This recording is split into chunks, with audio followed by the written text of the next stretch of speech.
창덕궁 깊은 곳 낙선제, 다른 궁궐 건물들과 달리 화려한 단청도 없는 소박한 한옥입니다.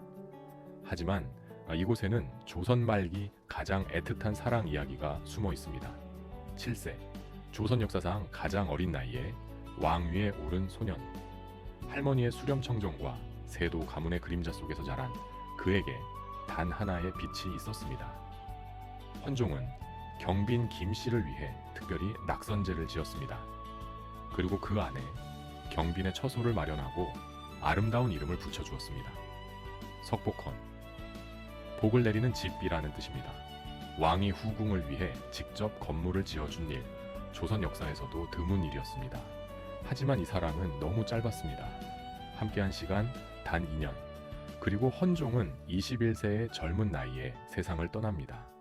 오늘은 세도 정치의 폭풍 속에서 피어난 한 송이 꽃 같은 사랑, 헌종과 경빈 김씨의 이야기입니다. 1834년 11월 18일 경희궁 숭정문, 7세의 어린 소년이 왕위에 오릅니다. 할아버지 순조가 건강 악화로 세상을 떠나고 4년 전 아버지 효명세자마저 일찍 세상을 떠난 뒤였습니다. 헌종, 그는 조선 역사상 가장 어린 나이에 즉위한 왕이 되었습니다. 10세에 즉위한 할아버지 순조, 그리고 단종보다도 어렸습니다. 너무 어린 나이였기에 할머니 순원왕후가 수렴청정을 시작했습니다. 하지만 실제 권력은 순원왕후의 친정인 안동 김씨가 쥐고 있었습니다. 헌종의 어머니 신정왕후는 풍양 조씨 집안 출신이었습니다. 안동 김씨와 풍양 조씨, 두 세도 가문은 어린 왕을 사이에 두고 권력 다툼을 벌였습니다. 헌종은 알고 있었습니다.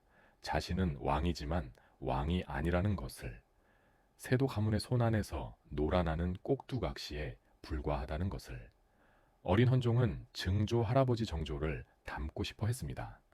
정조처럼 강한 왕이 되고 싶었습니다. 하지만 현실은 냉혹했습니다. 실록은 헌종을 이렇게 기록합니다. 외모가 준수하고 명랑하며 목소리가 금석같이 맑고 컸다. 잘생긴 외모에 훌륭한 목소리. 하지만 그것만으로는 세도 정치를 막을 수 없었습니다. 1841년 헌종 14세, 순원왕후의 수렴청정이 끝나고 헌종의 친정이 시작됩니다. 하지만 세도 정치의 그림자는 여전했습니다. 헌종은 이미 결혼한 상태였습니다. 10세 때 안동 김씨 김조근의 딸 효현 왕후와 혼인했습니다. 정략 결혼이었습니다.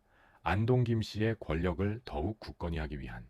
하지만 1843년 효현 왕후가 갑자기 세상을 떠납니다. 15세였습니다.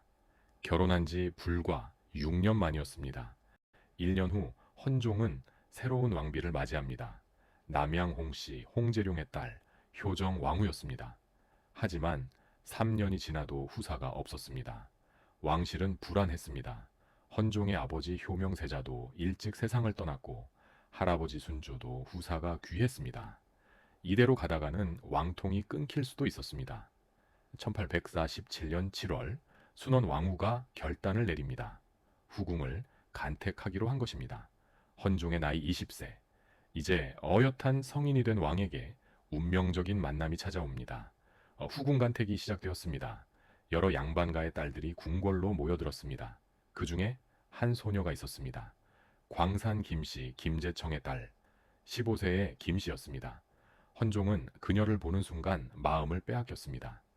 실록에는 기록되어 있지 않지만 야세는 이런 이야기가 전해집니다. 효정 왕후를 간택할 때 이미 김씨가 후보에 올랐었다고. 하지만 왕실 어른들은 홍씨를 선택했고 헌종은 그녀를 잊지 못했다고. 진실은 알 수 없습니다. 하지만 분명한 것은 헌종이 경빈 김씨를 각별히 아꼈다는 사실입니다. 1847년 10월 20일 김씨는 경빈으로 책봉됩니다. 궁호는 순화궁. 헌종은 말했습니다. 그대를 위해 특별한 곳을 마련하겠소. 경빈은 고개를 숙이며 대답했습니다. 전하, 소첩은 그저 전하 곁에 있는 것만으로도 큰 복입니다. 헌종은 미소 지으며 말했습니다. 아니요. 그대는 특별한 사람이요. 그대가 있는 곳이 나에게는 가장 평안한 곳이오. 1847년 헌종은 창덕궁에 특별한 건물을 짓기 시작합니다. 낙선제. 선을 즐기는 집이라는 뜻이었습니다. 다른 궁궐 건물들과 달리 화려한 단청을 하지 않았습니다. 소박하고 아담한 사대부 집 같은 모습이었습니다. 그리고 낙선제 옆에 또 하나의 건물을 지었습니다. 석복헌, 복을 내리는 집. 헌종이 경빈에게 말했습니다. 낙선제는 나의 서재이자 우리의 사랑채요. 그리고 석복헌은 그대만의 공간요. 경빈이 놀라며 말했습니다. 전하, 이 모든 것을 소첩을 위해서라니요. 헌종이 경빈의 손을 잡으며 말했습니다. 그대와 함께 이곳에서 책을 읽고 이야기를 나누고 싶소. 세도 가문의 권력 다툼도 조정의 복잡한 정치도 모두 잊고 싶소. 그대와 함께라면 나는 왕이 아닌 그저 한 사람이 될 수 있소. 경빈의 눈에 눈물이 맺혔습니다. 전하, 헌종이 부드럽게 말했습니다. 이곳에서는 나를 그냥 환이라고 불러주시오. 나의 본명이오. 낙선제와 석복헌. 이곳은 세도 정치의 폭풍 속에서 헌종이 찾은 유일한 평화였습니다. 헌종과 경빈은 낙선제에서 함께 시간을 보냈습니다.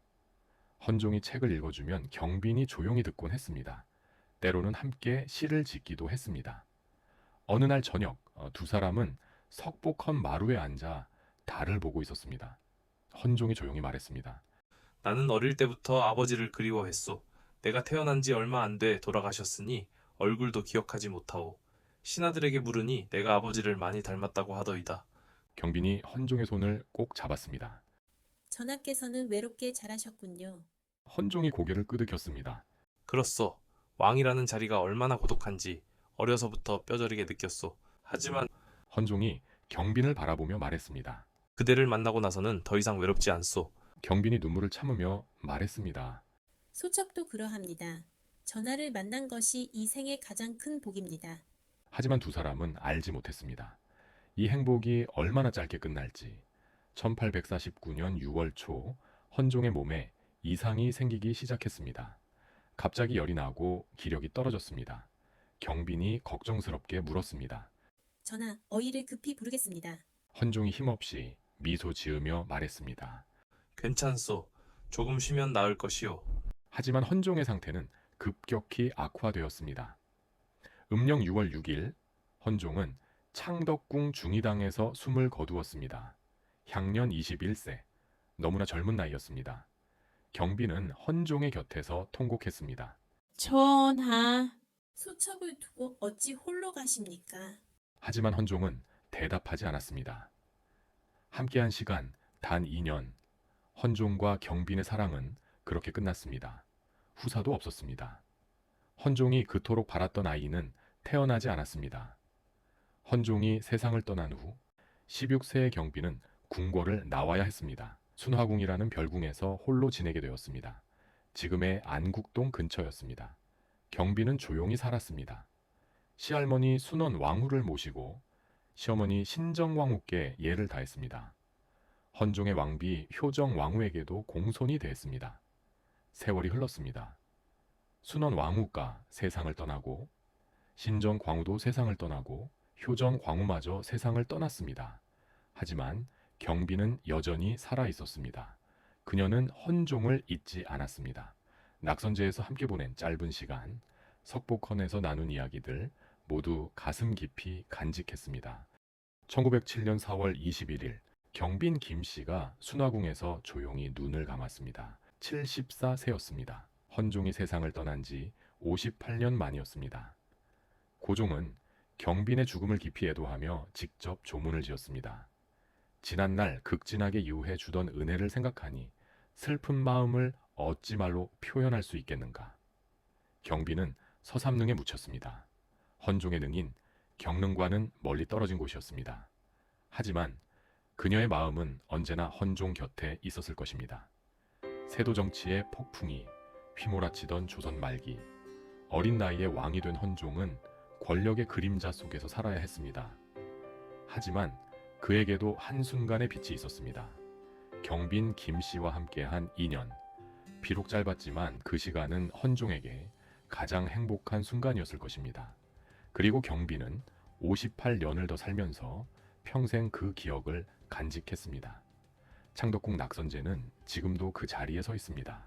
세도 정치 속에서 피어난 한 송이 꽃 같은 사랑의 흔적으로 역사 속 숨겨진 이야기들 더 보고 싶으시다면 구독 버튼을 눌러주세요. 다음 편에서 또 다른 반전의 역사로 찾아뵙겠습니다.